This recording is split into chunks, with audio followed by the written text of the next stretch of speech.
जय हिंद साथियों, कैसे हैं आप सभी। आशा करती हूँ अच्छे होंगे। मिशन वर्दी चैनल पर आप सभी लोगों का हार्दिक स्वागत है। साथियों, आज की क्लास में हम लोग दिल्ली पुलिस कांस्टेबल का जो 15 नवंबर 2023 का जीएस का पेपर हुआ था, कुछ रिव्यूज मिले हैं देखने को। तो रिव्यूज के आधार पर मैं आपको प्रश्नों के बारे में बता रही हूँ कि तीनों शिफ्टों में किस किस प्रकार से प्रश्न पूछे गए हैं। ठीक है, तो आप देख लीजिए दिल्ली पुलिस कांस्टेबल, जैसा कि मैंने लिखा है रिव्यू 15 नवंबर 2023 ऑल शिफ्ट, है ना।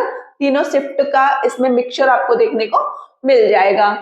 कल का भी मैंने रिव्यू कराया था 14 नवंबर 2023 का, कल वीडियो आई थी। परसों जो पेपर हुआ था 14 नवंबर 2023 को, मैंने उसका भी आपको रिव्यू कराया था। तो आप आज का रिव्यू देख लीजिए कि मतलब कल जो पेपर आया था वो किस प्रकार आया था। पहला प्रश्न मिल गया था जनगणना पर आधारित। कल की शिफ्टों में भी जनगणना के आधार पर प्रश्न पूछा गया था। तो जनगणना जो टॉपिक है A to Z, एक भी पॉइंट नहीं छूट जाए आपका, इसको तो अच्छे तरीके से आप इसको कंप्लीट कीजिए। ठीक है, अब आप ये मत सोचना कहीं हमारा नंबर आते आते ये प्रश्न खत्म हो जाए। भाई, जब कोई इतिहास लिखा जाता है ना, तो कोरे पन्नों में बड़ा लिखा जाता है, तो खत्म नहीं होगा। ठीक है, आप उसको अच्छे तरीके से कर लीजिए। देखो, 2011 की जनगणना के अनुसार भारत का जनसंख्या घनत्व पूछा है। ठीक है, कहाँ का पूछा है? भारत का। तो भारत का जनसंख्या घनत्व है, ये इसका आंसर है। ठीक है, 382 प्रति वर्ग किलोमीटर। ठीक है, अब ये मैंने कुछ पॉइंट्स लिखे हैं कि 2001 के अकॉर्डिंग 2011 में कितनी वृद्धि हुई, तो 17.72 की वृद्धि हुई थी।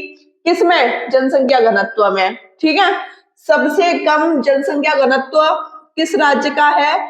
एपी। इसको अरुणाचल प्रदेश ही बोलेंगे। ठीक है, आंध्र प्रदेश मत समझ लेना इसको। आंध्र प्रदेश होता तो मैं एटीपी लिखती। ठीक है, अरुणाचल प्रदेश का आपका जनसंख्या घनत्व सबसे कम है और 17 व्यक्ति प्रति किलोमीटर है। ठीक है, समझ गए ना। सबसे अधिक पूछा जाए तो बिहार का है 1106 व्यक्ति प्रति किलोमीटर। देखो, जनगणना पर आधारित स्टैटिक में मैंने आपको क्लास कराई है। अब आप ये मत सोचना कि आपने तो दीदी कराया ही नहीं। सोचने से पहले आप थोड़ा देखिए, आपको पता लग जाएगा कि हाँ रियल में कराया है। तो ये क्वेश्चन मेरी बुक में आपको मिल जाएगा, मेरे नोट्सों में आपको मिल जाएगा। ठीक है, गोदाम के लेखक, भाई लेखक एवं पुस्तकें पूरी करा चुकी हूँ आपको, और हिंदी में भी सर ने आपको कराया है ये। ठीक है, गोदाम के लेखक मुंशी प्रेमचंद्र हैं और इनकी मैंने सारे उपन्यास लिख दिए हैं। सेवा सदन, प्रेमाश्रम, रंगभूमि, निर्मला, गवन, कर्मभूमि, गोदान। ठीक है, ये इनके सारे उपन्यास हैं। देखो, 2 क्वेश्चन तो हमारे ही मिल गए। तीसरा, घोड़े मोदिनी नृत्य किस राज्य का है? ये प्रश्न भी मेरे नोट्स से मिल गया। नृत्य बहुत पूछे जा रहे हैं, गोवा का है। और ये किस लिए किया जाता है ये भी पता होना चाहिए। पुर्तगाली उपनिवेशवादियों पर मराठा शासकों की जीत की स्मृति में घोड़े मोदिनी नृत्य किया जाता है गोवा में। ठीक है, अब आप देख लीजिए गोवा के अन्य नृत्य कौन कौन से हैं। ढोला, देखनी डांस, फुगदी, धनगर, गोफ, तलगाड़ी, सिग्मो और मुसे, ये गोवा के अन्य डांस हैं। ठीक है, अब आप क्वेश्चन 4 देख लीजिए। मांडो क्या है? नृत्य की बात आ रही है, डांस की, ये भी आया है, ये भी कराया है मैंने आपको। ठीक है, मतलब ये चारों प्रश्न आपके लिखे हुए हैं ना, ये चारों प्रश्न ही मैंने आपको कराए हुए हैं। बस आपको पढ़ना है और पढ़कर ही सिलेक्शन लेना है, और इस बार कहना है कि अब वर्दी दूर नहीं। साथियों, देख लीजिए क्वेश्चन 5, अनुच्छेद 30 पूछा है। ठीक है, जैसा कि मैं आपको बता दूं, पॉलिटी मैंने आपको 70% करा दी है। 70% आप पढ़ लीजिए और जो भी आपका 30% रह गया है उसको आप अपनी तरफ से कवर करने की कोशिश कीजिए। ठीक है, चाहती तो मैं अब भी आपको पढ़ा सकती हूँ, लेकिन आपका जो रिवीजन है ना वो फिर रह जाएगा, आप क्लासेस में लग जाओगे। और मैं चाहती हूँ कि आप रिवीजन करें और अपनी तरफ से ही अब चीजों को कवर करने की कोशिश करें। रिव्यू में बता दूंगी, है ना, बता ही रही हूँ, तो रिव्यू के आधार पर आप चीजों को करने की कोशिश करें। ठीक है, अनुच्छेद 30 पूछा है। अनुच्छेद 30 में क्या है? सभी धार्मिक और भाषाई अल्पसंख्यकों को अपनी पसंद के शैक्षणिक संस्थान स्थापित करने और प्रशासित करने का अधिकार है, अनुच्छेद 30 में। ठीक है, समझ गए ना। अब देखो क्वेश्चन 6 केमिस्ट्री का क्वेश्चन है, ये मैंने आपको नहीं कराया है तो इस वजह से मैंने थोड़ा सा यहाँ लिख दिया है, आप इसको याद करने की कोशिश कर लेना। ठीक है, और याद ही कर लेना, कोशिश वाली तो कोई बात ही नहीं है, आपको याद ही करना है 100%। तो देखो क्वेश्चन क्या पूछा गया है, सोडियम बाइकार्बोनेट किसका सूत्र है? तो ये बेकिंग सोडा का सूत्र है, NaHCO3। ठीक है, किसका सूत्र है? बेकिंग सोडा का है, सोडियम बाइकार्बोनेट का है। बिना बुझे हुए चूने का रासायनिक सूत्र पूछ लेता है, CaO। ठीक है, इसको कैल्शियम ऑक्साइड कहते हैं। चूने के पानी और बुझा चूना, मतलब चूने का पानी या बुझा चूना एक ही है। ठीक है, Ca कोष्टक में OH का होल्ट वाइज, इसको होल्ट वाइज बोलते हैं। ठीक है, इसको हिंदी में बोलते हैं कैल्शियम हाइड्रोक्साइड। ठीक है, बुझा चूना CaOH का होल्ट वाइज। साधारण नमक का रासायनिक सूत्र NaCl है, बेकिंग सोडा का NaHCO3 है। धावन सोडा की बात आ जाए Na2CO3, ये इंटू है 10H2O। ठीक है, कास्टिक सोडा का है NaOH। पूछे जाते हैं, ये बहुत इंपॉर्टेंट सेशन चल रहा है आपका। ठीक है, रिव्यू के आधार पर आपका सेशन चल रहा है और इतने डिफिकल्ट प्रश्न नहीं आए हैं जितने आप समझने की कोशिश कर रहे हैं, बहुत सिंपल है। और देखो अगर मैं आपको केमिस्ट्री भी पढ़ा देती ना तो आप इसको भी नहीं छोड़ के आते। जो स्टूडेंट कल एग्जाम देने गए हैं, बाई चांस वो नहीं पढ़ के गए, कुछ ने पढ़ भी रखा होगा तो वो करके आए होंगे, क्योंकि सब कुछ सिलेबस के अकॉर्डिंग ऐसे पूछता है। ऐसे ही नहीं पूछता वो इधर उधर का पूछ लिया, वो अपने सिलेबस के अकॉर्डिंग ही चलता है। सुहागा का सूत्र है Na2B4O7 इंटू 10H2O। ठीक है, अब बात आती है फिटकरी, ये बहुत पूछा जाता है। फिटकरी का सूत्र लंबा भी है, इस वजह से वो पूछ लेते हैं। ठीक है, तो देखो इसका सूत्र है K2SO4 इंटू Al2 कोष्टक में SO4 का कोष्टक बंद होल थ्राइस इंटू 24H2O। ठीक है, अभी थोड़े से और करा रही हूं, परेशान नहीं होना आपको। साथियों, अभी जैसा कि मैंने आपसे बोला था, कुछ आपके रासायनिक नाम रह गए हैं, उनको पढ़ लीजिए। ठीक है, समझ गए ना। लाल दवा, इसका रासायनिक सूत्र है KMnO4। शोरा का रासायनिक सूत्र है KNO3।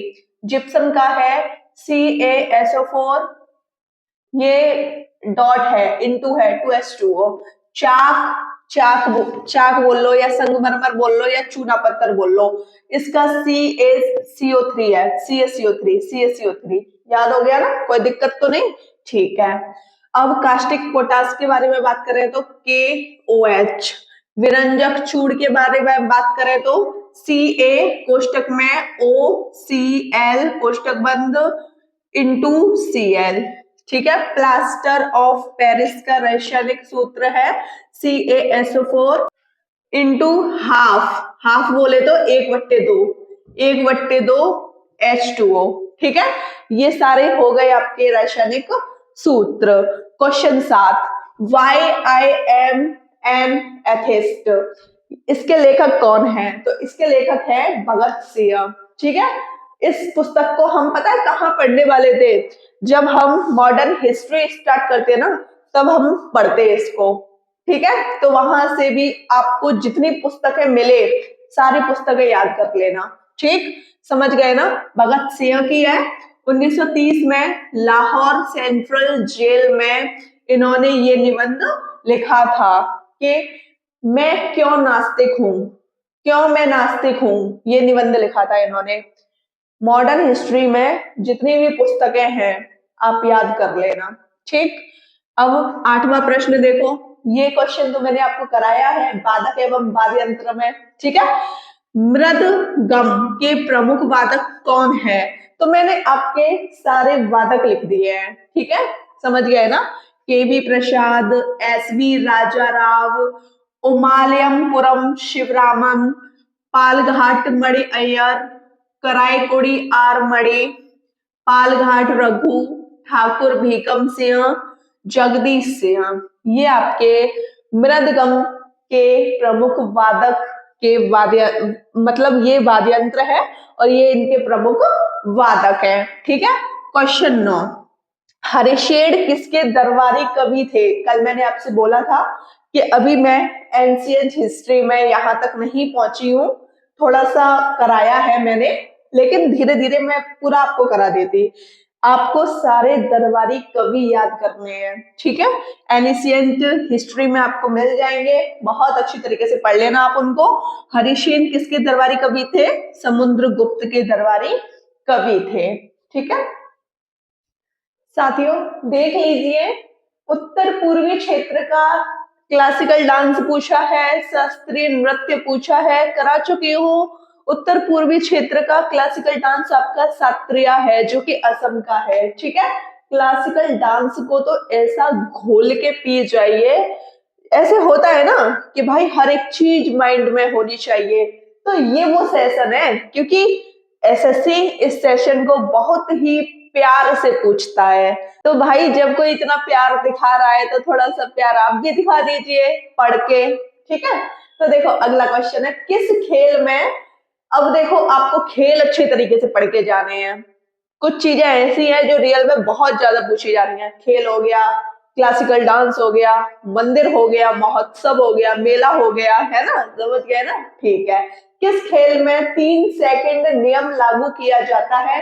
बास्केटबॉल में 3 सेकंड का नियम लागू किया जाता है। अब बास्केटबॉल के बारे में ही आप थोड़ा सा जान लीजिए। 3 सेकंड का उल्लंघन, जिसे लेन उल्लंघन या 3 इन द की के रूप में भी जाना जाता है। ये बास्केटबॉल के बारे में बात हो रही है। ठीक है, क्वेश्चन 13, ग्राम न्यायालय अधिनियम। अब भाई इसने ग्राम न्यायालय अधिनियम पूछ लिया।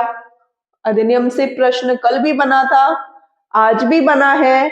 अधिनियम आपको पढ़ने हैं। ठीक है, कब पारित किया गया? 22 दिसंबर 2008 को पारित किया गया और ये लागू है। और लागू कब किया गया? लागू किया गया 2 अक्टूबर 2009 को। ठीक है, अधिनियम पढ़ लेना, खेल पढ़ लेना, नृत्य पढ़ लेना। ठीक है, नीलकंठ महादेव मंदिर, सीधा सीधा प्रश्न फंस गया यहीं से। मैंने मंदिर कराया ना, ज्यादा मंदिर नहीं कराए, थोड़े से कराए हैं, उसमें से प्रश्न फंसा है। नीलकंठ महादेव मंदिर कहाँ पर है? गढ़वाल क्षेत्र में, जो कि ऋषिकेश में पड़ता है, और ऋषिकेश पड़ता है उत्तराखंड में। ठीक है, क्वेश्चन 15, मुगल काल में पंचायत के मुखिया को क्या बोला जाता था? तो मुकद्दम बोला जाता था, या हम इसको मंडल नामक मुखिया भी कहते हैं। ठीक है, मुगल काल के बारे में आप पढ़ लेना, कल के सेशन में भी मैंने आपको बताया था कि आप मुगल काल को पढ़ लीजिए, दिल्ली सल्तनत को पढ़ लीजिए अच्छी तरीके से। यहां से प्रश्न कल भी बना है, आज भी बना है। ठीक है, क्वेश्चन 16, ये सेशन मैंने कराया नहीं है आपको, ठीक है, लेकिन आप पढ़ लेना अच्छी तरीके से। क्वेश्चन 16, भारत के 12वें प्रधानमंत्री, 12वें प्रधानमंत्री पूछ लिए, पहले और वर्तमान नहीं पूछे, 12वें। तो मतलब कि आपको शुरू से लेकर वर्तमान तक जितने भी प्रधानमंत्री हैं सारे याद करने पड़ेंगे, क्योंकि अभी तो उसने प्रधानमंत्री पूछा है, क्या पता वो सन पूछ ले, तो हमको सब कुछ याद करना पड़ेगा। ठीक है, तो देखो ये जो 12वें प्रधानमंत्री हैं इंदर कुमार गुजराल है। ठीक है, 1 से लेकर वर्तमान तक जो भी प्रधानमंत्री हैं पूरे लिखा रही हूँ, पूरी सन भी लिखा रही हूँ अच्छे तरीके से। तो देख लो, पहले भारत के पहले प्रधानमंत्री बहुत ज्यादा पूछे जाते हैं, कौन है? पंडित जवाहरलाल नेहरू।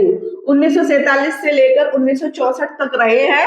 और एक क्वेश्चन और पूछ लेता है कि 1964 में पंडित जवाहरलाल नेहरू की जगह कार्यवाहक, मतलब उनका जो कार्य संभाला था, किसने संभाला था? कार्यवाहक प्रधानमंत्री के रूप में। तो ये संभाला था गुलजारी लाल नंदा ने 1964 में। ठीक है। भारत के दूसरे प्रधानमंत्री लाल बहादुर शास्त्री, इनका समय है 1964 से 1966 तक। तीसरी जो कि भारत की पहली महिला प्रधानमंत्री है इंदिरा गांधी है, इनका समय है 1966 से 1977 तक। जैसा कि मैं आपको बता दूं 1975 में राष्ट्रीय आपातकाल लगा था, है ना। तो आपातकाल के दौरान भारत की प्रधानमंत्री कौन थी पूछ लिया जाता है तो आप बोलोगे इंदिरा गांधी भारत की प्रधानमंत्री थी। साथियों, चौथे नंबर पर कौन से प्रधानमंत्री आए? मोरारजी देसाई, जिनका समय 1977 से 1979 तक था। ठीक है। फिर आए चौधरी चरण सिंह, 1989 से 1980, 1 साल काम किया। अब आप सोच रहे होंगे कि दीदी आपने इंदिरा गांधी का नंबर 5 के बाद 6 आता है, ये 3 क्यों लिखा? 3 क्यों लिखा? इस वजह से लिखा कि ये लगातार 2 बार प्रधानमंत्री रही थी, है ना। 1966 से 1977 तक भारत की पहली महिला प्रधानमंत्री थी। ठीक है। और ये तीसरे नंबर की प्रधानमंत्री थी। इस वजह से अगर कोई प्रधानमंत्री द्वारा बनता है तो उसका नंबर वही रहता है। ठीक है। ओके, समझ गए। धीरे धीरे समझते जाओगे, अभी आगे हम बताएंगे ना आपको तो आप समझ जाओगे। 1980 से 1984 तक ये प्रधानमंत्री रही। 5 के बाद आता है चौधरी चरण सिंह का, हो गया। उसके बाद इंदिरा गांधी आई, फिर राजीव गांधी, इनके बेटे आ गए 1984 से 1989 तक। विश्वनाथ प्रताप सिंह, इनका नंबर अवश्य याद रखना, वो एसएससी बहुत चालाक है। ठीक है। अगर वो चाहता, आप देखो 5, 6, 7, 8, 9, 10, 11, 12, 13, बहुत से लोग तो अटल बिहारी वाजपेयी कराते। 12वें नंबर के उसने प्रधानमंत्री पूछा है, तो इस क्रम में आपको इनके नंबर याद रखने हैं। ठीक है। अब बात करते हैं 7वें नंबर पर आए विश्वनाथ प्रताप सिंह, 1989 से 1990 तक। 8वें नंबर पर चंद्रशेखर, 1990 से 1991 तक इनका कार्यकाल रहा। 9वें नंबर पर पीवी नरसिम्हा राव, 1991 से 1996 तक। 10वें नंबर पर अटल बिहारी वाजपेयी, इन्होंने सिर्फ 13 दिन काम किया प्रधानमंत्री के पद पे। और एक क्वेश्चन और पूछा जाता है कि बताइए ऐसे कौन से प्रधानमंत्री थे जो लोकसभा में ही नहीं गए? तो ये थे चौधरी चरण सिंह, ये लिख दिया है मैंने। ठीक है। 10वें नंबर का पढ़ लिया। 11वें नंबर पे थे आपके HD देवगौड़ा, 1996 से 1997 तक रहे थे। 12वें नंबर के प्रधानमंत्री इंदर कुमार गुजराल, 1997 से 1998 तक रहे थे। और देखो अटल बिहारी वाजपेयी फिर से बने, इस वजह से इनका नंबर यही है। ऐसे नहीं कि 12 के बाद 13 हो जाएगा इनका, जो प्रधानमंत्री रिपीट हो जाता है ना उसका नंबर वही रहता है। ठीक। अटल बिहारी वाजपेयी अब ये बोले कि 13 दिन काम तो इन्होंने कर लिया, फिर ये बोले कि अब भाई अब पूरा काम करना चाहिए, अच्छे तरीके से काम करना चाहिए। 1998 से 2004 तक इन्होंने अपना पूरा कार्यकाल संभाला प्रधानमंत्री के पद का। फिर आए मनमोहन सिंह, 13वें नंबर के प्रधानमंत्री, जो कि एकदम शांत रहते थे। 2004 से 2014 तक लगातार 2 बार ये प्रधानमंत्री रहे। ठीक है। फिर इसके बाद नरेंद्र मोदी जी आ गए 2014 से वर्तमान में आज चल रहे हैं, है ना। अब आप ये नहीं बोलोगे कि दीदी 2014 से 2019 तक रहे नरेंद्र मोदी, फिर हम द्वारा कर दें 15वां नंबर नरेंद्र मोदी का, क्योंकि 2019 में इलेक्शन हुआ था, उसके बाद भी तो ये नरेंद्र मोदी ही रहे थे। अगर कोई और प्रधानमंत्री होता तो उनका नंबर लिखते हम यहाँ पे। ठीक है। अब यही रहे हैं तो 14 नंबर ही चलेगा। तो अब शायद आप चीजों को समझने की कोशिश कर रहे होंगे। साथियों, एसएससी ने प्रधानमंत्री का क्रम पूछ लिया है, राष्ट्रपति का क्रम भी पूछेगा। ठीक है। तो याद कर लीजिए, पहले नंबर पर राष्ट्रपति कौन रहे हैं? डॉक्टर राजेंद्र प्रसाद, जो कि लगातार 2 बार राष्ट्रपति के पद को शोभित करते रहे हैं। ठीक है। 1950 से 1962 तक ये राष्ट्रपति रहे हैं। ठीक है।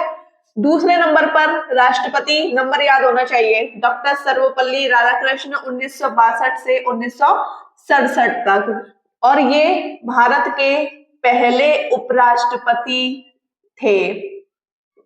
भारत के पहले उपराष्ट्रपति कौन थे? डॉक्टर सर्वपल्ली राधाकृष्ण। जाकिर हुसैन पहले मुस्लिम राष्ट्रपति, ठीक है, 1967 से 1969 तक रहे हैं ये। और बीबी गिरी चौथे नंबर के राष्ट्रपति हैं, 1969 से 1974 तक इन्होंने पद को संभाला। 5वें नंबर के हैं फखरुद्दीन अली अहमद, 1974 से 1977 तक इन्होंने पद संभाला है। नीलम संजीव रेड्डी 1977 से 1982 तक रहे हैं 6वें नंबर के राष्ट्रपति। ज्ञानी जैल सिंह के बारे में एक नोट पॉइंट मैंने लिखाया था आपको, वो नोट पॉइंट आपको मुझे कमेंट सेशन में बताना है, ठीक है। ज्ञानी जैल सिंह ने 1982 से 1987 तक राष्ट्रपति पद को संभाला। 7वें नंबर के ये राष्ट्रपति रहे हैं। 8वें नंबर के राष्ट्रपति आर वेंकट रमन 1987 से 1992 तक रहे हैं। 9वें नंबर के राष्ट्रपति डॉक्टर शंकर दयाल शर्मा 1992 से 1997 तक रहे हैं। 10वें नंबर के राष्ट्रपति के आर नारायण 1997 से 2002 तक इन्होंने पद को संभाला। 11वें नंबर के राष्ट्रपति की बात की जाए तो डॉक्टर एपीजे अब्दुल कलाम 2002 से लेकर 2007 तक इन्होंने पद को शोभित किया, ठीक है। भारत की पहली महिला राष्ट्रपति श्रीमती प्रतिभा देवी पाटिल 2007 से 2012 तक रही हैं, 12वें नंबर की राष्ट्रपति हैं। 13वें नंबर के राष्ट्रपति श्री प्रणब मुखर्जी 2012 से 2017 तक रहे हैं। 14वें नंबर के राष्ट्रपति श्री रामनाथ कोविंद 2017 से 2022 तक रहे हैं। और वर्तमान में पूछी जाए वर्तमान में कौन राष्ट्रपति के पद पर हैं, तो द्रौपदी मुर्मू है 2022 से अब तक। किस नंबर की राष्ट्रपति हैं? 15वें नंबर की राष्ट्रपति हैं। सारे नंबर आपको अच्छी तरीके से याद होने चाहिए। साथियों, अगला क्वेश्चन, गीता महालेख किस शास्त्रीय नृत्य से संबंधित है? ठीक है, तीनों शिफ्टों में जो भी क्लासिकल डांस पूछे गए हैं वो आप लोगों के सामने हैं, तो आप देख लीजिए। ये मैं आपको करा चुकी हूँ, याद भी आ गया होगा आपको। ओडिशी से संबंधित है। 2014 में इनको भारत सरकार ने पद्मश्री से सम्मानित किया था, ठीक है। प्रमुख ओडिशी नर्तक देख लीजिए, केलुचरण महापात्र इंपॉर्टेंट है, कुमकुम मोहंती, सोनल मानसिंह। देखो सोनल मानसिंह का प्रश्न देखने को आपको मिलेगा, ये रहा। सोनल मानसिंह किस भारतीय शास्त्रीय नृत्यांगना से संबंधित है? मतलब सोनल मानसिंह किस क्लासिकल डांस से संबंधित है? आप इसको ऐसे भी बोल सकते हैं, भरतनाट्यम और ओडिशी से संबंधित है, ठीक है, समझ गए ना? ओके, अब आप देख लीजिए, देवी बसु, झेलम, परांजपे, शुभदा, वरदकर और संयुक्ता, सुजाता महापात्रा, इंद्राणी रहमान, चार्ल्स फ्रेवी, सैरॉन लेवॉन, गुरु पंकज चरण दास, इन सभी का संबंध ओडिसी क्लासिकल डांस से है, ठीक है। हल्दी में क्या पाया जाता है ये मैंने आपको नहीं कराया है, लेकिन आप जो सब्जियां हैं, लौंग, हल्दी, नमक, ये सब कुछ आप थोड़ा देख लेना, ठीक है। हल्दी में कुर्कुमिन नामक पीत रंजक द्रव्य पाया जाता है। द्रव्यों के बारे में आप पढ़ लेना, गैस के बारे में पढ़ लेना, ठोस के बारे में पढ़ लेना, ठीक है। ये तो हमने पढ़ ही लिया। क्वेश्चन 19 देखो, 2023 में हॉकी विश्व कप पुरुषों का कहाँ आयोजित हुआ? कलिंग स्टेडियम भुवनेश्वर में आयोजित किया गया। ये कहाँ पड़ता है ये स्टेडियम? उड़ीसा में, ठीक है। जैसा कि मैंने आपसे बोला था मेला से प्रश्न आएगा, ये प्रश्न मैं आपको करा चुकी हूँ, ठीक है। सूरज कुंड मेला कहाँ लगता है? तो ये हरियाणा के फरीदाबाद में लगता है। कुछ मेले अभी और लिखा देती हूँ जिससे आपका रिवीजन हो जाए। साथियों, जैसा कि मैंने आपसे बोला था मेला आप थोड़ी बहुत पढ़ लीजिए, और जिनको आता है, जिन्होंने रिवीजन किया है, वो एक बार फिर से रिवीजन कर लीजिए, ठीक है। अंबुबाची मेला कहाँ लगता है? असम में लगता है, कामाख्या मंदिर में, ठीक है। चंद्रभागा मेला कहाँ लगता है? झालरापाटन में, झालरापाटन कहाँ पड़ता है? झालावाड़ में, और झालावाड़ भी राजस्थान में पड़ता है। ठीक है, ये पूरा राजस्थान का है। त्रिशूर पूर्णम मेला लगता है आपका वड़क्कनाथ में, ये बड़क्कनाथ मंदिर है जो कि केरल का है। ठीक है, गंगा सागर मेला, गंगा सागर द्वीप पे लगता है पश्चिम बंगाल में। पुष्कर मेला राजस्थान में लगता है। वेड़ेश्वर मेला डूंगरपुर महादेव मंदिर में लगता है जो कि राजस्थान में है। सोनेपुर मवेशी मेला लगता है जौनपुर में जो बिहार में है। नौचंडी मेला मेरठ में लगता है जो कि यूपी में है। माधवपुर मेला लगता है माधवपुर घेड़ में जो कि गुजरात के पोरबंदर में है। ठीक है, मैदाराम जात्रा और समक्का जात्रा मैदाराम मेला कहाँ लगता है? और एक और मेला है वारंगल मेला, ये तेलंगाना में लगते हैं ये। ठीक है, कुंभ मेला 4 स्थानों पर लगता है, नासिक, उज्जैन, इलाहाबाद, हरिद्वार। क्वेश्चन 21 देख लो, बंगाल विभाजन कब किया गया? मॉडर्न हिस्ट्री का क्वेश्चन है। 1905 में बंगाल विभाजन हुआ था। ठीक है, जितने भी विभाजन वगैरह हैं, नारे हो गए, विधेयक हो गए, ये सारे आपको मॉडर्न हिस्ट्री से याद करने हैं। क्वेश्चन 22, सर्वाधिक पुरुष साक्षरता। सेंसस पे क्वेश्चन पूछ लिया, जनगणना पे क्वेश्चन पूछ लिया, है ना।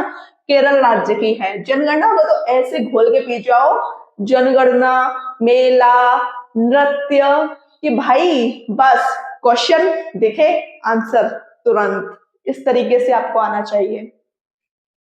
साथियों, आपका अगला क्वेश्चन दूसरी शिफ्ट में पूछा गया है, सबसे कम पुरुष साक्षरता किन 2 राज्यों की है?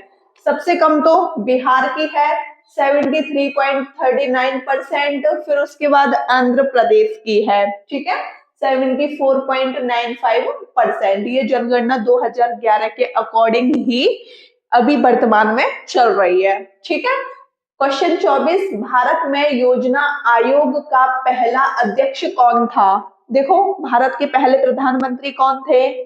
पंडित जवाहरलाल नेहरू। ठीक है, और योजना आयोग के जो अध्यक्ष होते थे वो कौन होते थे? भारत के प्रधानमंत्री। ठीक, समझ गए ना। तो भारत के पहले प्रधानमंत्री जो कि योजना आयोग के पहले अध्यक्ष थे पंडित जवाहरलाल नेहरू। योजना आयोग की स्थापना पूछ लेता है पेपर में, बहुत इंपॉर्टेंट है। 15 मार्च 1950 को योजना आयोग की स्थापना की गई, और योजना आयोग के पहले डिप्टी चेयरमैन कौन थे? तो ये थे गुलजारी लाल नंदा। ठीक है, अंतिम डिप्टी चेयरमैन। क्यों हमको अंतिम याद करना पड़ा? क्योंकि योजना आयोग को खत्म कर दिया गया है, इसकी जगह नीति आयोग ने ले ली है। ठीक है, समझ गए ना। मोंटेक सिंह अहलूवालिया योजना आयोग के अंतिम चेयरमैन थे। अब बात कर लेते हैं कि योजना आयोग को खत्म कब किया गया? 13 अगस्त 2014 को, और इसकी जगह आ गया नीति आयोग। नीति आयोग की स्थापना कब की गई? 1 जनवरी 2015 को। इंपॉर्टेंट है, योजना आयोग और नीति आयोग को अच्छे तरीके से माइंड में रख लेना, यहाँ से प्रश्न अवश्य बनेगा आने वाले पेपर में भी। ठीक है, योजना आयोग के जो अध्यक्ष होते थे भारत के प्रधानमंत्री होते थे, योजना आयोग की जगह तो नीति आयोग ने ली। नीति आयोग के भी कौन हो गए अध्यक्ष? भारत के प्रधानमंत्री नरेंद्र मोदी। और वर्तमान में अध्यक्ष कौन है? वर्तमान में नीति आयोग के अध्यक्ष नरेंद्र मोदी ही हैं। ठीक है, और नीति आयोग के पहले उपाध्यक्ष अरविंद पनगड़िया। वर्तमान में उपाध्यक्ष कौन है? सुमन बेरी। ठीक है, योजना नहीं, नीति आयोग के सीईओ कौन है वर्तमान में? सुब्रमण्यम। ठीक है, स्क्रीनशॉट ले लीजिए। साथियों, अगला क्वेश्चन है आपका, मौलिक कर्तव्यों को जोड़ने के लिए कौन सा संविधान संशोधन किया गया? तो ये आपको पता ही है, ऑब्वियसली आपको पता है, क्योंकि पॉलिटी आपने बहुत अच्छी तरीके से पढ़ी है। ठीक है, नॉर्मल क्वेश्चन है। 42वां संविधान संशोधन किया गया था 1976 में, जिसमें मौलिक कर्तव्यों को जोड़ा गया था। ठीक है, क्वेश्चन 26, ओलंपिक में 2 पदक जीतने वाली भारतीय महिला, पता ही है, पीवी सिंधु हैं, बैडमिंटन खेलती हैं ये। ठीक है, क्वेश्चन 27, 1983 में क्रिकेट वर्ल्ड कप में भारत के कप्तान कौन थे? देख लो, कप्तानों से क्वेश्चन आ गया। अब आपको देखना है कि भारत के कौन कौन से कप्तान किस किस सन में रह चुके हैं, ठीक है। इस सेशन को आप खुद देखोगे। तो कपिल देव थे, जिनको हरियाणा हरिकेन भी बोला जाता है, ठीक है। 2011 में कप्तान MS धोनी थे। क्वेश्चन 28, चार मीनार का निर्माण किसने कराया? दिल्ली सल्तनत का क्वेश्चन है। दिल्ली सल्तनत को और मुगल काल को अच्छे तरीके से पढ़ लीजिए, ठीक है। मोहम्मद कुली कुतुब शाह ने कराया था 1591 ईस्वी में, हैदराबाद के तेलंगाना में, ठीक है, मतलब तेलंगाना के हैदराबाद में। क्वेश्चन 19, 1891 में सहमति की आयु अधिनियम किसने पेश किया? तो ये सर एंड्रयू स्कॉवल ने विधानसभा में पेश किया था ये अधिनियम। आपको अधिनियम खुद से पढ़ने हैं और देख लो। सन भी पूछ रहा है पेपर में, और बिल किसने पेश किया ये भी पूछ रहा है पेपर में। कहां पर पेश किया ये भी पूछ सकता है, ठीक है। जैसा कि मैंने आपको बताया था क्वेश्चन 30, इससे पहले एक पेपर में ऐसा ही क्वेश्चन आया था रासायनिक सूत्र वाला, तो मैंने आपको सारे रासायनिक सूत्र लिखा दिए थे, ठीक है। सोडियम नाइट्रेट का रासायनिक सूत्र NaNO3, इसको चिली साल्ट पीटर भी बोला जाता है। साथियों, क्वेश्चन तो अभी मेरे पास और थे, लेकिन समय नहीं था, इस वजह से इतना ही मैं आपको करा पाई हूँ।